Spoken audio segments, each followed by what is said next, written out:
මගේ ආදරණීයන් සියලු දෙනාම ආදරෙන් එකතු කරගන්න ගමන්ම මං අද හදන්න යන්නේ රසවත් වගේම ගුණදායි මම කන්න ආස කෑමක්. එන්නකො එහෙනම් මේ මොනවාද කියලා බලන්න. දැක්ක නේද? මට කාලෙකට පස්සේ සාරන ටිකක් හම්බ වුණා. ඉතින් ඒ ටික අපි අද රසට හදාගත්තේ කොහොමද කියලා බලමුකෝ. ඇතිලියක් ලිපේ තියලා ඒකට පරිප්පු මේස හැඳි 3ක් මම සෝදලා අරගත්තා. මෙන්න මේ ටික සෝදලා අරගෙන මේ ඇතිලියට දාලා ඒකට මම මොනවාද දැන් එකතු කරන්න යන්නේ. බීලුණු ගෙඩි යකින් බික් 2-3ක් අරගෙන රතු ලුණු ගෙඩි 2-3කුත් අරගෙන මෙන්න මේ ටික හීනියට කපා ගත්තා. තක්කාලි ගෙඩියකින් භාගිකුත් අම්මිරිස් කරල් 2කුත් හීනියට කපලා තමයි මම මේ අරගෙන තියෙන්නේ. ඉතින් මේ හැම එකකින්ම පොඩ අපි චුට්ටක් එකතු කරගෙන බලමු මේක හදාගත්තේ කොහොමද කියලා. හීනියට කපාගත්ත සුදු ලුණු සහ රතු ලුණු අමමිරිස් මේ ටික හැම එකක්ම එකතු කරගෙන වතුර කෝප්ප භාගයක් වගේ මේ පරිප්පු එකටම මම එකතු කරගත්තා. ඉතින් මේ එකතු කරගත්ත වතුර ටිකත් එක්කම මම මේකට එකතු කරගන්නවා කහ කුඩු තේ හැඳි භාගයක්.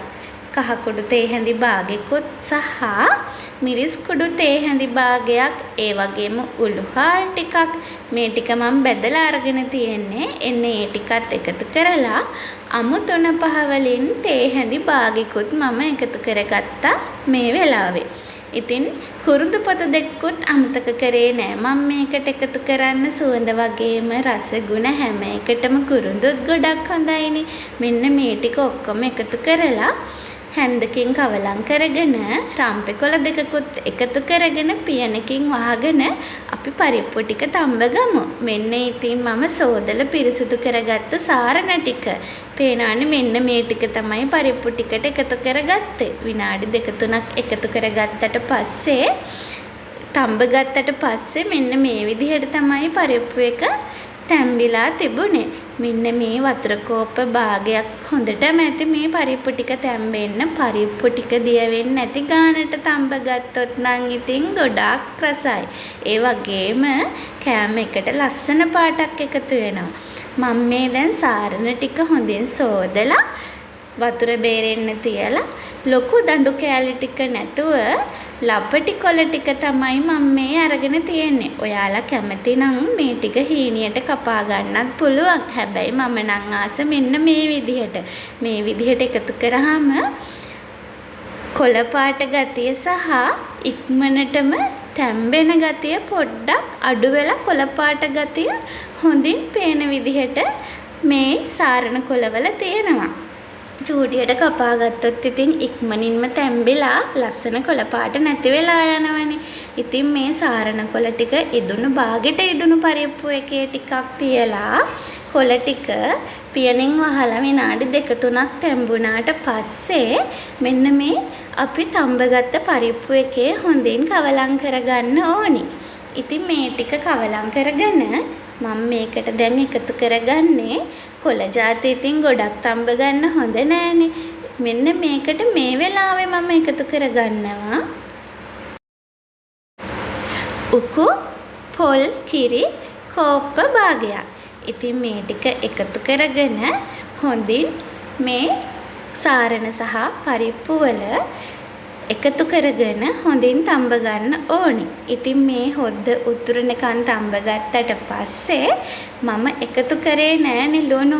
ලුණු මම එකතු කරන්නේ පරිප්පු තැඹුණාට පස්සේ. පරිප්පු ඉතින් දැන් තැම්බිලානේ. අපේ රස අනුව ලුණු ටිකක් එකතු කරගෙන මේ ටික ආයෙත් කවලම් කරගෙන මේ හොද්ද උතුරනකන් ටික වෙලාවක් තියාගන්නවා. පරිප්පු ටිකත් ගානට තැම්බිලා සාරන කොළ ටිකත් ගානට තැම්බිලා තමයි දැන් මේ තියෙන්නේ. ඉතින් මෙන්න මේ ටික හොඳින් තඹගෙන ඉවර වෙලා මේ විදිහට අපිට කන්නත් පුළුවන්. ටෙම්පරාදුවක් නැතුව උනත් ගොඩක් රසයි. ඒ වගේම ටෙම්පරාදුවක් දාගත්තොත් ඉතින් ඊටත් වඩා රසයි. එහෙනම් ඉතින් අපි ටෙම්පරාදුවකුත් දාගමු. භාජනයක් ආයෙත් ලිපේ තියලා ඒකට පොල් තෙල් පොඩ්ඩක් විතර දාලා පොල් තෙල් ටික රත් වෙගෙන එනකොට අබ සහ හීනියට කපාගත්තු සුදු ලූණු, රතු ලූණු, අම මිරිස්, කරපිංච තියෙනවා නම් කරපිංච පොඩ්ඩකුත් එකතු කරගත්තට කමක් නෑ. මට නැති නිසා මම එකතු කරගත්තේ නෑ මේ වෙලාවේ. මේ ටික හොඳින් ටෙම්පරාදු සුවඳ එනකම්ම ටෙම්පරාදු කරගෙන මේකට මම එකතු කරගන්නවා කෑලි මිරිස් තේ හැන්දක ප්‍රමාණයක්. මේක තෙලට එකතු කරගත්තාම අපි මේ සාරණයකට මේ ටික ඔක්කොම එකතු කරාම ලස්සන පාටක් එනවා. ඒ වගේම හොඳ සුවඳකුත් එනවා.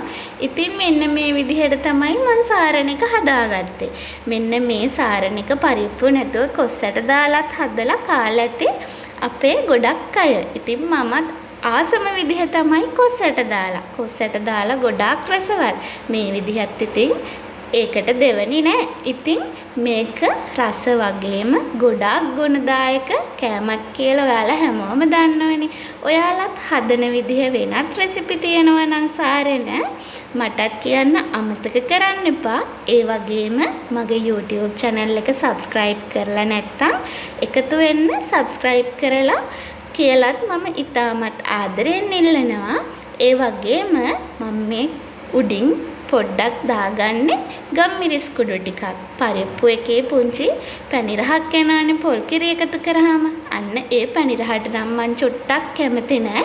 ඉතින් ඒක නැති වෙන්න තමයි පුංචි ටිප් එකක් තමයි මේ ගම්මිරිස් එකතු කරගන්න එක. ඉතින් එහෙනම් ආයෙත් අලුත් වීඩියෝ එකකින් ආයෙත් හම්බ වෙනකන් ගිහින් එන්නම්. සතුටින් ආදරෙන් පරිස්සමෙන් ඉන්න. මම ටේරි.